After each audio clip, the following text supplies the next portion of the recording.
Hi viewers, আশা করি সকল ভাই ভালো আছেন। আপনাদের দোয়ায় আলহামদুলিল্লাহ আমি ভালো আছি। আজকে মূলত নিয়ে আসলাম আমরা যারা মোবাইল সার্ভিসিং অথবা যারা হট গ্যান ব্যবহার করি তাদের জন্য একটা ভিডিও। আজকে কোনো এমপ্লিফায়ারের ভিডিও দেব না। তো আসলে এর যে কিছু প্রবলেম রয়েছে, আমরা এই প্রবলেমটা আসলে অনেকজনের কিন্তু সমস্যার সমাধান করতে পারি না। আবার এই হট গ্যানের যে সার্ভিসিংয়ের যে আসলে জায়গাগুলো সেগুলোও কিন্তু আমরা খুঁজে পাই না। তো এই হট গ্যানের প্রবলেমটা হয়েছিল এই না হচ্ছে সিগন্যাল আসে কিন্তু হাওয়া মানে বের হয় না আর কি, হট গ্যানের মাথা দিয়ে হাওয়া বের হয় না। তো আজকে নিয়ে আসলো আমার কাছে, তো হঠাৎ আমি একটু সময়সূচি নিয়ে খুললাম। তো ভিডিওটা আসলে অনেক দিন সকালে করতেছে, এজন্য একটু বাজি নয়েজ আসতে পারে, এজন্য আমি আন্তরিকভাবে দুঃখিত। আর ভিডিওটা দেখে যদি কেউ উপকৃত হয়ে থাকেন অবশ্যই চ্যানেলটা সাবস্ক্রাইব করে পাশে থাকবেন। তো চলুন, এই হট গ্যানটার যে সার্কিটটা রয়েছে, তো এই সার্কিটটা যে রয়েছে, তো এই সার্কিটের প্রাথমিক তো আমি খুলেছিলাম, এটা খুলে একটু পরিষ্কার করলাম। তাতে দেখলাম যে এখানে কোনো পার্টস আসলে এভাবে নষ্ট হয়নি। তো যাদের হাওয়া অফ হয়ে যায়, হিট হয় কিন্তু হাওয়া বের হয় না, তাদের এই ভিডিওটা দেখলে হয়তো উপকৃত হতে পারেন। তো এখানে যে একটা 1K রেজিস্ট্যান্স থাকে, তো এই রেজিস্ট্যান্সটা দেখি একটা ঠ্যাং মরিচা ধরে নষ্ট হয়ে গেছে। তো পরে আমি এখান থেকে মানে এখানে 1K না, এখানে ডায়াগ্রামে দিয়ে আছে 2K। তো ওই জন্য আমি আর কি এখানে 2K একটা রেজিস্ট্যান্স ব্যবহার করেছি। ব্যবহার করার পরে দেখলাম যে না, এটার কোনো সমস্যা এখানে নাই। তো পরে যাই হোক, এর যে আইসিগুলা ছিল, আইসি, তারপরে এই যে ট্যান্ডেস্টারগুলো, রেগুলার ট্যান্ডেস্টার, বিভিন্ন যে রেজিস্ট্যান্সগুলো ছিল অনেক জায়গাতে আমি একটু ঝালাই টালাই দিয়েছি। দেওয়ার পরেও কিন্তু দেখতেছি যে এটা থেকে আর কি যে হাওয়াটা ওটা বের হচ্ছে না। তো এই যে জিনিসটা দেখতে পাচ্ছেন, এটা কিন্তু মূলত একটা হাওয়ার যে পাম্পার মেন, কিন্তু আপনার এটা থেকে হাওয়াটা বের হয়। আপনারা দেখতে পাচ্ছেন এই পাইপটা কিন্তু আমি খুলে রেখেছি, এটা এখানে দেওয়া থাকে। এই পাশ দিয়ে পাইপটা আসার পরে হাওয়াটা এই পাশ দিয়ে বের হয় আমাদের হট গ্যানের মাথা দিয়ে। তো এটা আমি খুলে আর কি কাজের সুবিধার ক্ষেত্রে রেখেছি।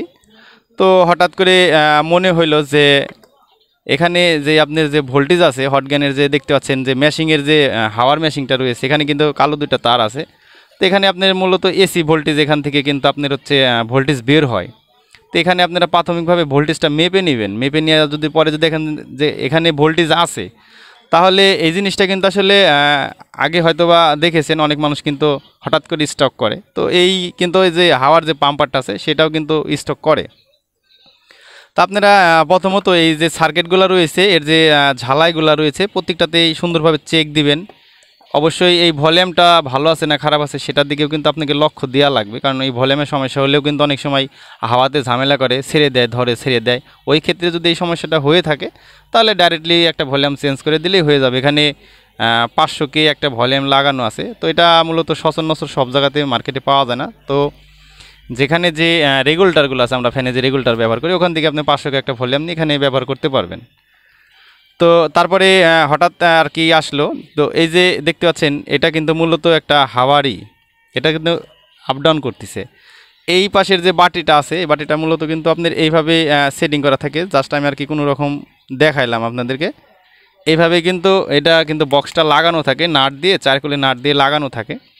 তো এই বক্সটা আপনারা খুলে নেবেন, যে কোনো একটা খুলে নেবেন। একটা খুলে নিয়ে দেখবেন যে এর যে দেখতে পাচ্ছেন সিলভারের যে একটা পাত রয়েছে, এই পাতের উপরে চাপ দিবেন। যদি এইভাবে আপ ডাউন করে তাহলে মনে করবেন যে না, এটা ঠিক আছে। কারণ অনেক সময় কিন্তু কাজ করতে করতে কিন্তু দেখা যাচ্ছে এটা কিন্তু স্টকের মতনই ধরা চলে, এটা কিন্তু জাম হয়ে যায়। এটা হাত দিয়ে চাপ দিয়েও কিন্তু দেখা যাচ্ছে নড়াচড়া করে না, ওই ক্ষেত্রে কিন্তু আপনার হাওয়া বের হবে না। এই যে হট গ্যানটা রয়েছে আমার কাছে এসেছে, তো এই হট গ্যানের মেন প্রবলেমটা ছিল আপনার ওই রেজিস্ট্যান্সের মরিচা ধরে একটা ঠ্যাং নষ্ট হয়ে গেছে, ওটা আমি চেঞ্জ করে দিছি। এখানে হাত দিয়ে আমি হালকা চাপ দিচ্ছি, কিন্তু এটা দেখি যে আর কি যে হচ্ছে না। এটা আপনার এক ধরনের একটা মনে করেন যে এমন একটা জিনিস, এটা কিন্তু পর্দা একটু করে আপ ডাউন করে। এটা যদি আপ ডাউন এভাবে করতে থাকে ওই ক্ষেত্রে আপনি হাওয়াটা পাবেন। আর আপনি হাত দিয়ে যদি চাপ দিয়ে এটা না নড়াইতে পারেন তাহলে কিন্তু এটা হাওয়া দিবে না। আপনি প্রথমত হালকা চাপ দিয়ে দেখবেন, যদি এটা না নড়ে একটু জোরে প্রেসারে চাপ দিলে এটা জামটা ফ্রি হয়ে যাবে, ফ্রি হয়ে গেলে হয়ে যাবে। তো মূলত আসলে আমরা এখন দেখাবো যেটা আসলে কাজ হয়েছে কিনা। আর মূলত এই ভিডিওটা প্রথম থেকে দেওয়া উচিত ছিল, কিন্তু আসলে আমি খুলে নেওয়ার পরে হঠাৎ এক ভাইয়ের এক কমেন্টে কথা মনে পড়লো। ওই ভাই আর কি কমেন্ট করছিল, ওই ভাইয়েরও এই প্রবলেমগুলো হয়েছে। এখন ওই ভাই হয়তো বা সমাধান করতে পারেনি। তো এখন আসলে আমরা দিয়ে দেখব যে আসলে এটা কী পরিমাণে কাঁপাকাঁপি করে।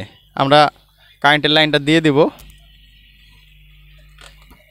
এখান থেকে যে সুইচের যে কানেকশনটা রয়েছে আমরা সুইচের কানেকশনটা দিয়ে এখান থেকে আমরা জাস্ট দিয়ে দেব।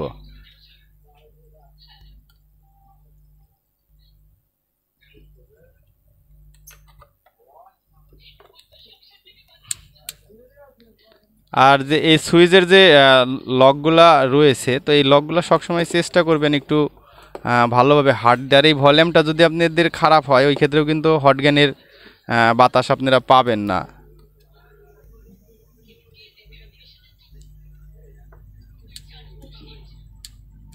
দেখতে পাচ্ছেন এটাতে কিন্তু লাইন যাচ্ছে, দেখতে পাচ্ছেন এটা কি পরিমাণে পালস করছে। আমি একটু জ্বালা যদি আপনাদেরকে কাছে নিয়ে দেখাইতে চাই, দেখতে পাচ্ছেন এটা কিন্তু হেভি সুন্দর করে কিন্তু পালস করছে, তার মানে হাওয়া কিন্তু বের হবে। আর এখানে যে সিগন্যালগুলো রয়েছে দেখতে পাচ্ছেন হট গ্যানের যে সিগন্যালটা রয়েছে এটাও কিন্তু লাইটটা এসেছে, দেখতে পাচ্ছেন এটা কিন্তু খেলেছে। কিন্তু যখন এটা আপনার আপ ডাউন করবে না তখন কিন্তু এটা থেকে হাওয়া আপনারা পাবেন না। তবে এটা নিয়ে আসলে বেশিক্ষণ টেস্ট করে দেখবেন না। এখানে আপনি যদি ভলিউম পাকান, যদি এখানে ভলিউম পাকান তাহলে দেখতে পাচ্ছেন আমি বাড়াচ্ছি ভলিউমে, দেখেন এটার ভিতরে কিন্তু কয়েল আছে, ঠিক আছে, এক ধরনের। আচ্ছা যাই হোক, তো ভিডিওটা দেখে যদি উপকৃত হয়ে থাকেন অবশ্যই চ্যানেলটা সাবস্ক্রাইব করে পাশে থাকবেন। আর ভিডিওর কোনো অংশ যদি বুঝতে ভুল হয় অবশ্যই কমেন্টে জানাবেন, আমরা সর্বোচ্চ চেষ্টা করব আপনাদের কমেন্টের উত্তর দেওয়ার। সবাই ভালো থাকবেন, সুস্থ থাকবেন, আল্লাহ হাফেজ।